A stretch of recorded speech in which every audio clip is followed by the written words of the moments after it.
Hello everyone, कैसे हैं आप सब लोग। मेरा नाम है गौरव कुमार और आज हम एक नए कॉन्सेप्ट जिसका नाम है कंडीशनल सेंटेंस आगे हम इसको डिस्कस करेंगे। कंडीशनल सेंटेंस बेसिकली टेंस नाम के टॉपिक में पढ़ाया जाता है और टेंस को पढ़ते टाइम हम सब ने इसको ज़रूर पढ़ा है।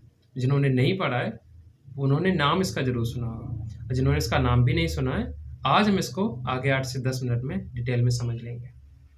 कंडीशनल सेंटेंस को समझने के लिए हमें 4 बातों को ध्यान में रखना ज़रूरी होता है। पहली बात है कि हम 2 सेंटेंसेस को कंसीडर कर रहे होते हैं इसको समझते टाइम। पहला सेंटेंस जिसमें हम इसकी कंडीशन बता रहे होते हैं और दूसरा सेंटेंस जिसमें हम इसकी कंडीशन के रिजल्ट को बता रहे होते हैं। दूसरी बात इसमें हमें क्या ध्यान रखनी पड़ती है कि कंडीशन को बताते टाइम हम सेंटेंस की शुरुआत इफ से करते हैं। मतलब जिस भी सेंटेंस में हम कंडीशन रख रहे हैं उसकी शुरुआत इफ से होगी और दूसरा सेंटेंस इसका रिजल्ट बता रहा होता है। तीसरी बात जो ध्यान में रखनी होती है वो होती है कि कंडीशनल सेंटेंस में दोनों सेंटेंसेस को कनेक्ट करने के लिए दोनों सेंटेंसेस को जोड़ने के लिए हमें कॉमा की ज़रूरत पड़ती है। चौथी चीज़ हमें ये ध्यान रखनी होती है कंडीशन किन किन टेंसेस में बताई जा सकती है, मतलब कितने प्रकार की कंडीशन हो सकती है। इसको समझने के लिए हम एक छोटा सा एक्सपेरिमेंट करेंगे जिसमें हम एक टाइमलाइन ड्रॉ करते हैं और इसमें एक हमने पॉइंट बना दिया इसी टाइमलाइन में और मैंने कहा ये 2022 है और ये प्रेजेंट है। 2022 से पहले का समय जो निकल गया वो पास्ट टाइम था और जो आने वाला 2022 के आगे आने वाला टाइम वो क्या फ्यूचर में होगा। अब हमें एक चीज़ ध्यान रखनी है कंडीशन किन किन टाइम या मतलब किन किन टेंसेस में हो सकती है। पहला कि अगर हम कंडीशन को आज बताएं तो इसका रिजल्ट कब मिलेगा, आगे आने वाले टाइम में मिलेगा। दूसरा कि अगर हम कंडीशन को पास्ट में बता दें, पास्ट वाले टाइम में बताई होती तो हो सकता है उसका रिजल्ट पास्ट में ही आ गया होता या हो सकता है उसका रिजल्ट अभी तक ना आया होता, आगे आने वाले टाइम में आ रहा होता। तो इन 3 तरीके की कंडीशंस बन सकती हैं। अब समझ लेते हैं कि टेंसेस इसके क्या-क्या हो सकते हैं। अगर कंडीशन प्रेजेंट इंडेफिनिट में बताई गई है तो रिजल्ट बताया जाएगा फ्यूचर इंडेफिनिट में, मतलब विल और शैल के साथ में वर्ब की फर्स्ट फॉर्म बन रही होगी।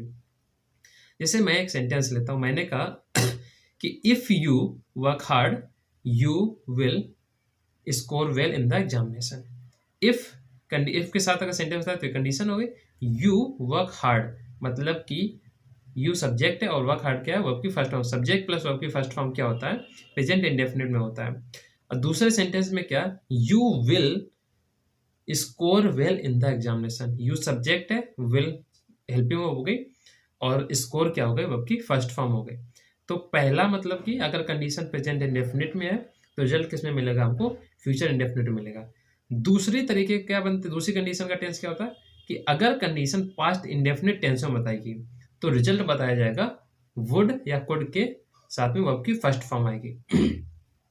मतलब अगर हम एक सेंटेंस लेते हैं, मैंने कहा if you worked hard, if you worked hard you would score well in the examination. मतलब अगर तुमने अच्छी मेहनत की होती तो तुमने अच्छा स्कोर भी किया होता है एग्जाम में। तीसरी कंडीशन क्या बनती है कि अगर कंडीशन पास्ट परफेक्ट टेंस में है तो रिजल्ट बताया जाएगा मॉडल ऑक्सिलरी के साथ में, जो पास्ट की मॉडल ऑक्सिलरी होती है जैसे वुड कुड शुड, और इसके साथ में है प्लस वर्ब की थर्ड फॉर्म आएगी। एक सेंटेंस ले लेते हैं, मैंने कहा if you had worked hard, if you had worked hard you would have scored well in the examination. तो ये चीज 3 तरह की कंडीशन हो गई और तीसरी इस हिसाब से इसकी 3 रिजल्ट बन गए। इतना चीज समझ में आ गया तो अब समझ लेते हैं कि इसकी प्रॉब्लम्स हमसे एग्जाम में किस तरीके से पूछी जाती हैं। पहली प्रॉब्लम बनेगी कि इफ के साथ में हमको रिजल्ट बता दिया जाता है और कंडीशन को रख दिया जाता है दूसरे सेंटेंस में। मैं एक एग्जांपल के थ्रू इसको समझाने की कोशिश करूंगा। मैंने कहा if you will score well in the examination, फिर मैंने कह दिया कि यू वर्क हार्ड।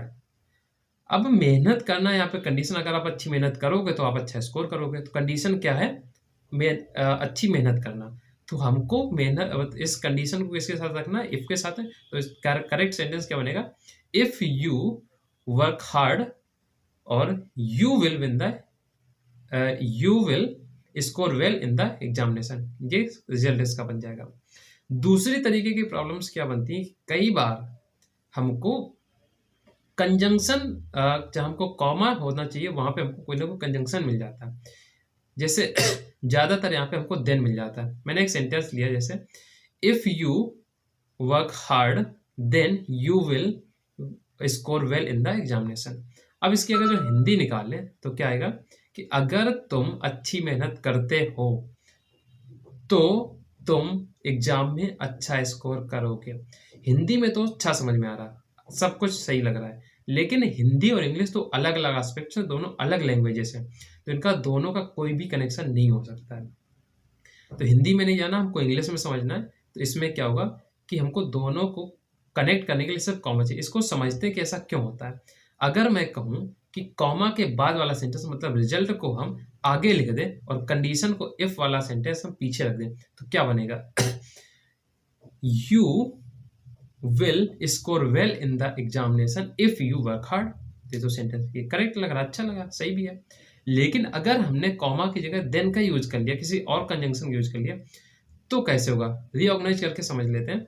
मैंने कहा then you will score well in the examination if you work hard.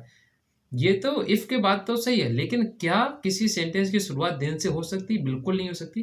तो हम इसी वजह से कंजंक्शन दोनों को कनेक्ट करने के लिए हम किसी कॉमा के अलावा किसी दूसरे कंजंक्शन का यूज नहीं कर रहे होते हैं। तीसरी इसमें क्या समझने को मिलती है कि हमको कि इसके टेंसेस में गलत टेंसेस का यूज कर लिया जाता है कि कंडीशन किसी दूसरे टेंस में बता दी गई, इसका रिजल्ट किसी और दूसरे टेंस में बता दिया गया। जैसे मैं एक एग्जांपल लेता हूँ, मैंने कहा if you work hard you would score well in the examination. अब कंडीशन हमको मिल रही है प्रेजेंट इंडेफिनिट में और रिजल्ट मिल रहा हमको वुड के साथ वर्ब की फर्स्ट फॉर्म में। लेकिन ऐसा तो नहीं होता है। होता क्या है कि अगर कंडीशन प्रेजेंट इंडेफिनिट में है तो रिजल्ट कैसे मिलेगा, फ्यूचर इंडेफिनिट मतलब विल सेल के साथ है वर्ब की फर्स्ट फॉर्म। तो करेक्ट क्या होगा कि हमने वुड को काटा और यहाँ पे क्या यूज कर लिया, विल यूज कर लिया। ये सेंटेंस हो गया करेक्ट। इसमें तीन ही प्रकार की प्रॉब्लम्स बन सकती हैं। इसी को हम अलग अलग फॉर्मेट में पूछ लेते हैं कि कभी स्पॉटिंग एरर में पूछ लिया, कभी सेंटेंस इंप्रूवमेंट में पूछ लिया और कभी फिलर्स के रूप में पूछ लेते हैं। इसके अलावा इसमें तीन से अलावा कोई अलग टाइप की कोई प्रॉब्लम नहीं बनती है।